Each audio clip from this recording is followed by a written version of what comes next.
Hello friends. आज मैं आपसे शेयर करने जा रहा हूँ इस बुक का review, Vipassana meditation the art of living essence going का। इस बुक के अंदर क्या लिखा गया है और क्या उन्होंने बताया है, थोड़े से एक छोटा सा हम इसमें रिव्यू देंगे कि इसका क्या है और इसमें क्या इसका मेन सेंट्रल आइडिया है। पहले तो starting with the central idea, this book is about Vipassana meditation. Okay, Vipassana meditation मतलब इसमें बताया गया कि विपश्यना मतलब विपसना मतलब विशेष, वी मतलब किसी विशेष तरीके से, पसना मतलब देखना, to see the things in a special way मतलब चीज़ों को वैसे देखना जैसी वो है, ना कि जैसी वो अपीयर होती है। To see the things as they are, not as they appear. Okay, ये बुक उसके बारे में, तो इसमें इसके विपश्यना के बारे में बताया गया है कि विपश्यना सीखने के लिए उसके 3 चरण हैं। पहला तो ये है कि उसमें एक आनापानसति की जाती है, माइंडफुलनेस, जिसमें ब्रेथ को ऑब्ज़र्व किया जाता है, अंदर और बाहर के जैसे अंदर जाती है और बाहर जाती है, तो उसको ऑब्ज़र्व करता है मेडिटेटर। दूसरा है कि ये 3.5 दिन चलता है और उसके बाद 3.5 दिन के बाद विपश्यना मेडिटेशन सिखाई जाती है, जो बॉडी सेंसेशन के ऊपर होती है। बॉडी सेंसेशन को फील करना, उनको उनके प्रति अवेयर रहना, अवेयर रहते हुए उनको देखना कि वो जो सेंसेशन है वो फ्लीटिंग होती है, वो एफिमेरल मतलब उसका वो इम्परमानेंट होती है, उसका वो परमानेंट नहीं होती, वो बदलती रहती है। तो उसको देखते हुए ना ये विजडम लेकर आना कि ये इम्परमानेंट है, हमें इसके प्रति जो है ना अटैचमेंट नहीं रखनी है। 3.5 दिन के बाद, क्योंकि मैं एक बात बताना भूल गया, सॉरी, कि ये जो बुक है it is based on the 10 day course of Vipassana meditation. जो भी उसके अंदर कराया जाता है, ठीक है, शुरू से लेके एंड तक, पहले दिन से लेके 11वें दिन तक, 11वें दिन के सुबह तक जब ये कोर्स ख़त्म होता है, तो उसमें सारे जो डिस्कोर्सेज है और जो एसन गोइंग का जो प्रिंसिपल टीचर है इस विपश्यना मेडिटेशन के, उनके क्या नाम है, उनके जो इंस्ट्रक्शन है पूरे, उसको थोड़े ब्रीफ में बताएगा और ज़्यादातर डिस्कोर्स के ऊपर। तो एक ब्रीफ आउटलाइन है विपश्यना मेडिटेशन के ऊपर। तो अगर आप इसको पढ़ते हो तो आपको एक जनरल व्यू और एक ग्लिम्स मिलेगा कि what happens in the Vipassana meditation centre. हम बात कर रहे थे कि 3.5 दिन तक आनापानसति किया जाता है, 3.5 दिन के बाद विपश्यना मेडिटेशन किया जाता है, फिर उसके बाद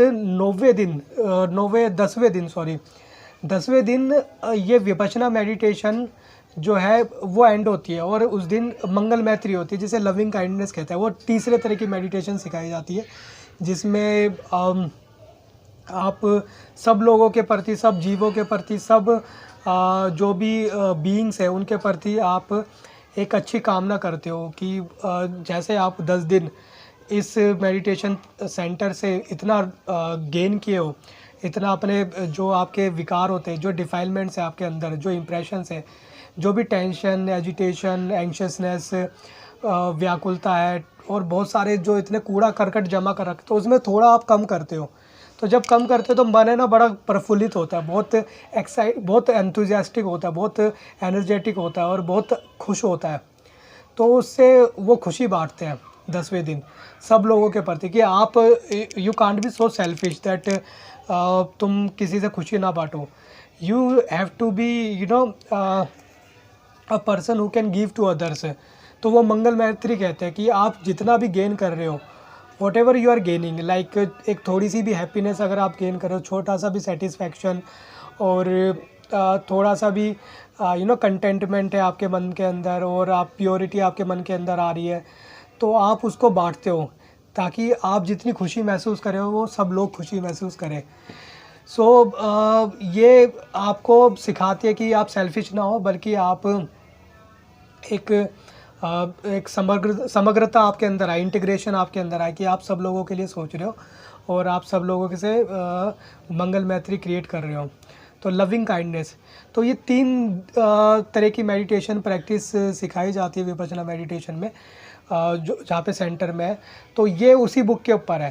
तो इस बुक को जो है विलियम हॉट ने लिखा है।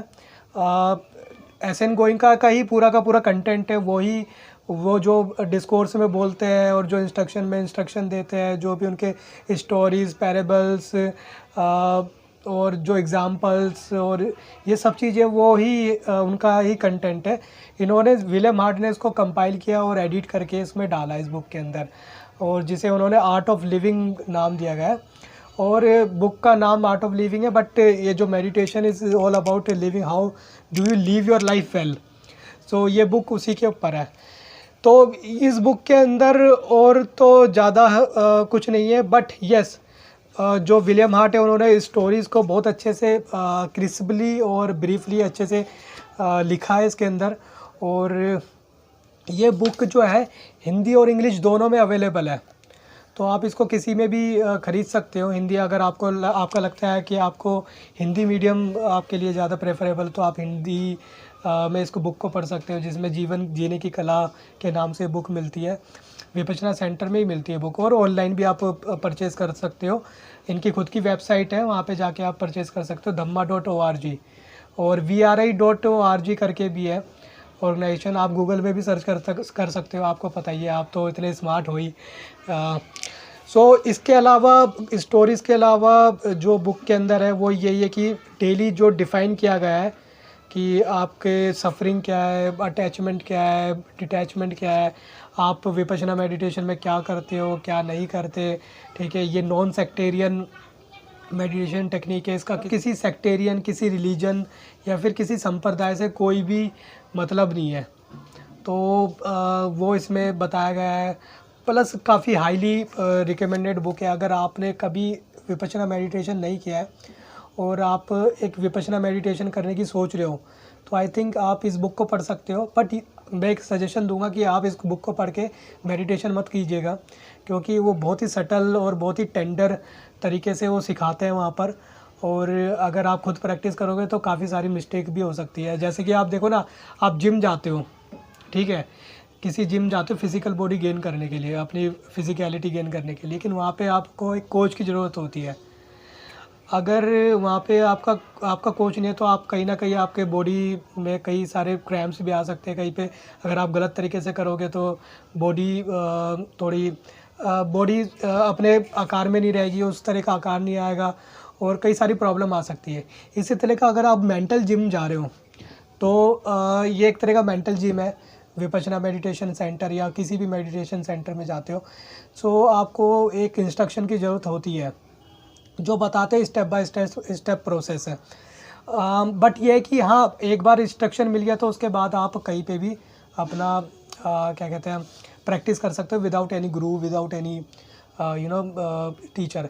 बट पहली बार तो आपको सीखने के लिए, उस टेक्निक को, उस विधि को समझने के लिए आपको कोच की ज़रूरत होती है इंस्ट्रक्शन की।